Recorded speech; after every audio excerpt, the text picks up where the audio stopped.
하나님 말씀 히브리서 4장 12절에서 16절 말씀입니다.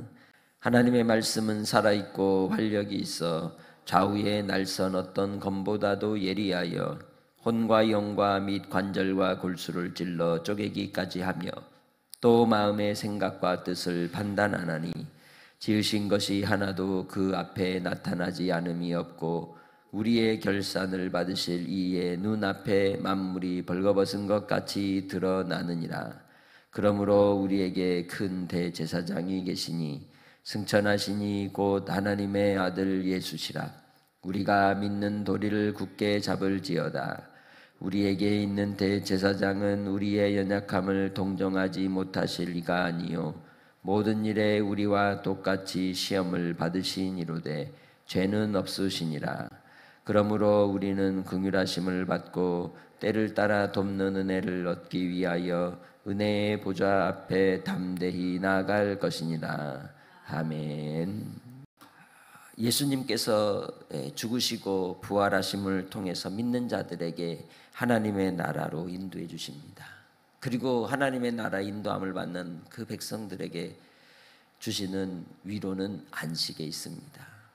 12절부터 16절을 통해서 성도들이 들어가야 할 하나님의 안식이 하나님의 은혜의 보좌라고 소개하고 있습니다. 구약 이스라엘 백성들에게 하나님께서 모세를 통해 주셨던 여러 제도 가운데 하나가 성막의 제도였습니다. 성막은 하나님을 만나는 자리였죠. 그리고 그 하나님은 성막 가운데 어디에 임재하신다고 말씀하셨느냐? 지성소한 법궤 위 두 그룹이 날개로 가리우고 있는 시은좌 혹은 시은소라고 하는 곳이었습니다. 12절 말씀을 통해서 우리에게 이야기합니다. 살아있는 말씀이 우리의 혼과 영과 관절과 골수를 찔러 쪼개기까지 하며 마지막에 하나님께서 판단하시는 날이 오면 심판의 자리에서 모든 것이 드러나지 않음이 없고 숨길 것이 없으며 드러나게 될진데 누가 하나님 앞에 설 수가 있겠습니까? 그래서 모든 인생은 철저히 죄인임을 깨달을 때 은혜가 임하는 겁니다. 그래서 그 은혜의 보좌로 나아가도록 우리에게 희생의 제물이 되어주시고 또한 하나님의 화목의 길을 열어주신 예수 그리스도의 십자가의 피로 말미암아서 우리가 들어가게 되는 것입니다. 우리를 위해 계신 대제사장 예수 그리스도는 사람 인간으로서의 제사장과는 전혀 다른 분으로서 그분은 사람이시지만 하나님의 아들로서 참 하나님이요 참 사람으로서 이 땅에 오셔서 우리에게 생명의 길을 열어주신 분이신 줄 믿습니다. 그렇게 하나님의 심판대 앞에 설 때에도 우리는 은혜의 보좌가 되는 것이죠. 채찍을 들고 있는 것 같으나 하나님은 은총을 베풀어 우리를 품어주시고 안아주시는 하나님이신 줄 믿습니다. 그곳에 하나님의 임재함이 있다는 거예요. 그래서 죄가 많은 곳에 뭐도 많더라? 은혜도 많더라고 얘기하는 겁니다. 그것이 바로 시은소, 그 법궤 위에 하나님의 보좌를 얘기하는 겁니다. 그런데 믿는 하나님의 백성들은 그곳을 어떻게 나아갑니까? 나갈 수 있는 방법은 유일한 한 가지입니다. 믿는 도리를 굳게 잡는 것입니다. 그 믿는 도리가 무엇이에요? 주 예수 그리스도. 대제사장이신 예수 그리스도께서 우리의 범죄함과 우리의 죄악에 철저하게 무너지고 또한 좌절하고 낭망하여 쓰러져 있는 우리들을 그냥 두지 않으시고 은총을 베풀어 우리를 위해 생명의 길을 열어주시는 우리 주님이신 줄 믿습니다. 그분은 죄가 없으신 분이셨습니다. 그러나 인생의 모든 연약함을 다 받으셨습니다. 줄이기도 하셨고 또 목마르기도 하셨고 또한 채찍에 맞으시며 고통을 당하기도 하셨습니다. 우리 인생의 질병과 고통과 가난과 굶주림과 궁핍함의 모든 시련을 다 받으셨지만 우리를 위하여 이 모든 것을 다 감당하시고 우리에게 하나님의 은혜의 보좌에 나아갈 수 있도록 길을 열어주신 줄 믿습니다. 그래서 우리는 하나님께 나아갈 때 하나님이 어떤 분이심을 기억하고 나아갑니까? 16절에 긍휼의 하나님. 할렐루야. 우리가 하나님께 나아갈 수 있는 것은 다른 게 아니라 주님의 긍휼하심 때문에 그런 것입니다.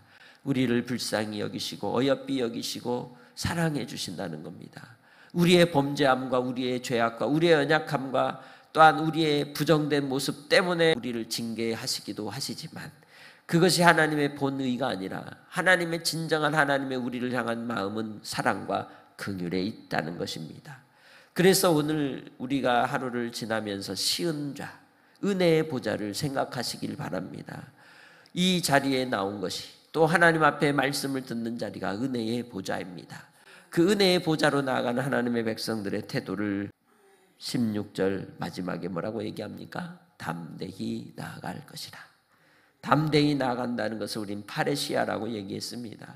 자유인이 가질 수 있는 권리가 파레시아입니다. 담대함입니다. 당당함입니다. 하나님의 아들 예수 그리스도의 보혈의 피가 묻혀진 정결함을 입고 깨끗함을 입은 하나님의 자녀들은, 새 언약의 백성들은 하나님 안에서 진리 안에서 자유하는 주의 백성들이기에 하나님의 은혜의 보좌에 나아갈 수 있는 줄 믿습니다.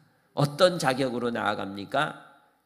나를 보면 연약함에 쌓여있는 죄인이요 또한 은혜의 은죄의 긍휼을 입을 수 없는 인생임에도 불구하고 그의 아들 예수 그리스도께서 우리의 모든 죄악을 다 씻겨주셔서 예수 그리스도의 의를 전가받아 이제는 예수의 사람이 되었기에 하나님께로 나아갈 수 있는 자격이 생긴 것입니다. 여러분의 인생이 어떤 삶을 살았든지 그건 중요하지 않습니다. 하나님께서 행하시고자 하시는 하나님의 뜻이 계시면 하나님은 그 길을 열어 인도해 주시는 분이시기에 신실하신 하나님만을 끝까지 붙들고 믿음 가운데 나아가는 하나님의 백성들이 되시길 주의 이름으로 축복합니다. 예수 그리스도 안에서 변화된 삶이 무엇입니까? 그건 우리가 진정 죄인임을 깨닫고 하나님께 회개하는 삶이요, 또한 주님이 주신 그 은혜와 사랑을 따라서 우리의 마음이 사랑의 마음으로 바뀌는 겁니다. 사랑의 마음으로 새로운 피조물이 되는 겁니다. 그것이 은혜의 보좌에 나아가는 하나님의 백성들의 모습인 것입니다. 그래서 하나님께서 여러분을 향한 크신 사랑을 오늘도 베풀어 주신다면 한날의 삶을 통해 주 예수 그리스도의 담대함으로 파레시아로 하나님 앞에 은혜의 보좌로 날마다 나아가 구하며 기도할 때 우리 연약함을 돌아보시고 또한 긍휼히 여기시고 우리의 가난함 속에, 시련 속에, 아픔 속에, 환난 속에 혼자 두지 않고 함께 하시는 하나님이 길을 열어 인도하시고 해결해 주실 것을 믿고 오늘도 구하며 간구할 때 치료의 역사, 회복의 역사, 응답의 역사로 주님이 함께 해주실 줄 믿습니다. 오늘도 기도할 때 파레시아로 사랑하는 성도들 붙잡아 주시기를 위해서 또한 삶의 길을 인도해 주시기를 위해 기도하는 새벽이 되시길 주님의 이름으로 축복합니다. 하나님 아버지 감사합니다. 우리가 무엇이기에 하나님께서 우리를 사랑해 주시고 불쌍히 여겨 주셔서 죄인된 인생들에게 생명의 길을 열어주시고 예수 그리스도로 말미암아 하나님의 은혜의 보좌로 나아갈 수 있게 해주신지요. 아버지 하나님, 심판을 피할 수 없는 인생들이지만 예수 그리스도의 십자가의 사랑으로 아버지 앞에 또한 우리는 나아갑니다. 우리의 모습을 보면 참으로 뻔뻔스러운 모습으로 보일 수도 있으나 하나님의 사랑을 힘입어 예수 그리스도의 은총을 힘입어 나아가오니 오늘도 주여 은혜를 더하여 주시고 생명의 길로 인도해 주시고 우리의 연약함을 감싸 주시고 치료하여 주시고 회복시켜 주시고 응답하여 주옵소서. 아버지 하나님, 사랑하는 하나님의 자녀들 아파합니다. 힘들어합니다. 고생하고 유리하며 시련 가운데 있는 우리 식구들 주여 불쌍히 여겨주시고 사랑하여 주시고 응답하여 주시되 주의 환난의 때를 지나면 하나님이 주실 큰 사명과 기쁨의 선물이 있을 것을 알기에 우리가 인내하며 구하는 주의 백성들이 되게 하시고 주님이 역사하여 주옵소서. 영광을 나타내 주시옵소서. 감사 찬송하오며 예수님의 이름으로 기도합니다. 아멘.